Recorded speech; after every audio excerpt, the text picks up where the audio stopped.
बिस्मिल्लाहिर्रहमानिर्रहीम। अस्सलामु अलैकुम। खुशामदीद कहता हूँ आपको अपने चैनल सबक कहानी में।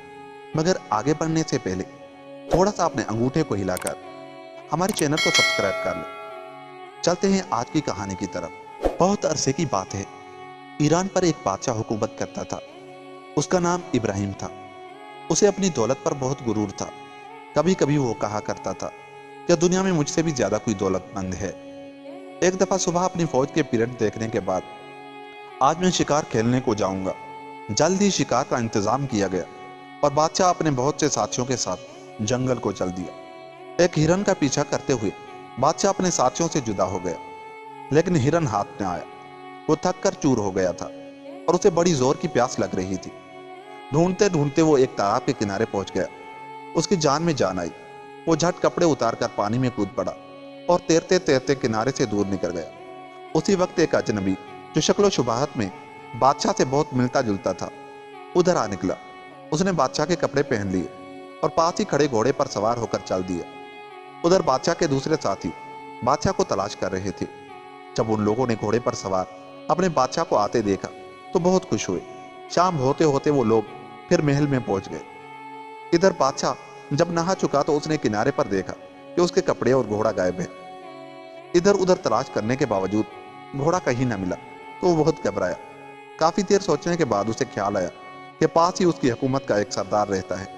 मैं उसके पास जाऊं और वहीं से घोड़ा लेकर महल में जाऊं और वहां जाकर पता लगाऊं कि किसने बादशाह का घोड़ा और कपड़े चुराने की हिम्मत की है। जब वो सरदार के किले के पास पहुंचा तो शाम हो गई थी। उसने दरवाजा खटखटाया। पहरेदार ने फाटक खोलने से पहले पूछा, कौन है तू? फाटक खोलो, चिल्लाकर बादशाह ने कहा। फाटक खुला। पहरेदार ने एक नंगे आदमी को देखकर हैरानी से पूछा, कौन है तू और कहां से आया है?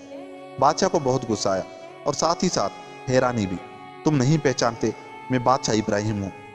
अपने मालिक से जाकर कहो कि बादशाह ने एक घोड़ा और कपड़े मांगे हैं। बदमाश, पहरेदार ने डांट कर कहा।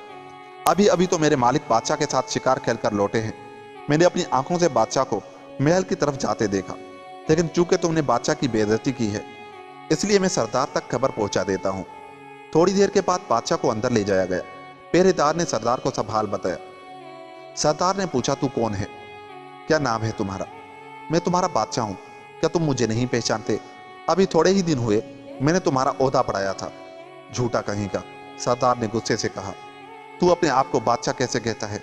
मैं खुद बादशाह को महल तक छोड़कर आया हूँ। भाग जा यहाँ से वरना धक्के देकर बाहर निकलवा दूंगा। यह कहकर उसने अपने नौकरों की तरफ देखा। निकाल दो इस कमीने को बाहर। बादशाह बाहर आकर इस बेइज्जती का बदला लेने की सोचने लगा, लेकिन ऐसी हालत में अभी कुछ नहीं हो सकता था। इस आदमी के साथ मैंने इतनी भलाई की और आज ये मुझे पहचानने से इनकार करने लगा। यह सोचकर बादशाह को बड़ा रंज हुआ। अब उसे अपने एक वजीर की याद आई और वो उसके पास पहुंचा, मगर यहाँ भी वही बेइज्जती हुई जो सरदार के यहाँ हुई थी। वजीर तो यहाँ तक नाराज हो गया था कि उसे जेल खाने तक भेजने की धमकी दे दी थी, लेकिन बादशाह किस तरह जान बचाकर भाग निकला। बादशाह की समझ में कुछ न आता था कि क्या करे। वो सोचने लगा कि महल में न जाने कौन बादशाह बन बैठा है। यह ख्याल आते ही उसे बहुत गुस्सा आया और वो गुस्से में महल की तरफ चल दिया। महल पर खड़े पहरेदार ने उसे रोका। बादशाह ने कहा, तुम मुझे नहीं पहचानते, मैं तुम्हारा बादशाह हूँ। खैर, अगर तुम्हें यकीन न हो तो ये अंगूठी ले जाकर हमारी बेगम को दे दो और कहो कि मेरे लिए बादशाही लिबास भेज दे। और बादशाह ने हाथ से अंगूठी निकाल दी। पहरेदार ने डांट कर कहा, तुम क्या पागल हो गए हो? इस वक्त बादशाह खुद बेगम के पास बैठे हैं। खैर, मैं तुम्हारी बात मान लेता हूँ, लेकिन जो कुछ भी हो उसके तुम जिम्मेदार होंगे। यह कहकर पहरेदार महल के अंदर चला गया। पहरेदार ने महल में जाकर बेगम को अंगूठी दी और सारा हाल सुना दिया। बेगम पहले तो चौंकी, लेकिन इतने में उस अजनबी ने कहा, शिकार के वक्त मेरी अंगूठी गिर गई थी, जाओ उस आदमी को ले आओ। थोड़ी ही देर में बादशाह अंदर ले जाया गया। खुद उसकी बेगम भी उसे न पहचान सकी, लेकिन उसके दिल में शक जरूर हुआ। बादशाह ने हिम्मत करके पूछा, तुम मुझे नहीं पहचानती? तुम्हारा खामिंद हूं। बेगम ने बात काटकर नौकरों को हुक्म दिया कि इस बदमाश को धक्के देकर बाहर निकाल दो। बेचारा बादशाह धक्के देकर बाहर निकाल दिया गया। वो तड़प उठा। जिंदगी में पहली दफा उसके गुरूर को ठेस लगी थी। अचानक उसे अपने गुरु की याद आई। झटपट उठकर उनके पास पहुंचा। पहले तो दूसरों की तरह उसने भी बादशाह को नहीं पहचाना, लेकिन जब बादशाह ने अपनी जिंदगी के कई वाकयात बताए तो उसके गुरु को यकीन आ गया। बादशाह ने शर्मिंदा होकर गुरु से कहा, ये जरूर मेरे गरूर का फल है। गुरु ने बादशाह को कपड़े पहनाकर कहा, जाओ, अब लोग तुम्हें पहचान सकेंगे। जब बादशाह कपड़े पहनकर राजधानी पहुंचा तो लोग उसे झुक झुक कर सलाम करने लगे। लोगों में खुलबुली मच गई, क्योंकि उनके समझ में ना आता था कि असली बादशाह कौन है। अजनबी के कानों में भी ये बात पहुंची और उसने बेगम से कहा, जाओ, तुम देख कर आओ, ये क्या हो रहा है। बेगम खुद हैरान थी कि ये क्या बात है। आखिर दरबार किया गया, उसमें बादशाह को भी बड़ी इज्जत से बिठाया गया।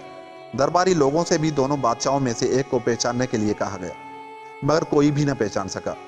आखिर अजनबी खुद उठा और कहा, तुम्हारा असली बादशाह ये है। लेकिन चूंकि ये अपने गरूर में इतना चूर था कि उसे खुदा से भी डर नहीं लगता था, इसलिए इसको ये सजा दी गई थी। अब इसका गरूर टूट गया है, अब मैं खुद इसे गद्दी पर बिठाता हूँ। इतना कहकर अजनबी महल से बाहर चला गया और वो बादशाह शर्मिंदा होकर रह गया और आइंदा के लिए गरूर से तौबा कर ली और हमेशा खुदा के बंदों की मदद करने लगा। और यूं ये कहानी खत्म हुई। दोस्तों, गरूर का सर हमेशा नीचा होता है, इसलिए गरूर न किया करें। हम में कोई छोटा या बड़ा नहीं, हम सब खुदा की मखलूक हैं। वो जिसे चाहता है सब कुछ नवाज देता है और जिसे चाहता है सब कुछ छीन लेता है। हमें सब्र करना चाहिए। मिलते हैं किसी ऐसी ही कहानी के साथ, तब तक के लिए अल्लाह ने के पास।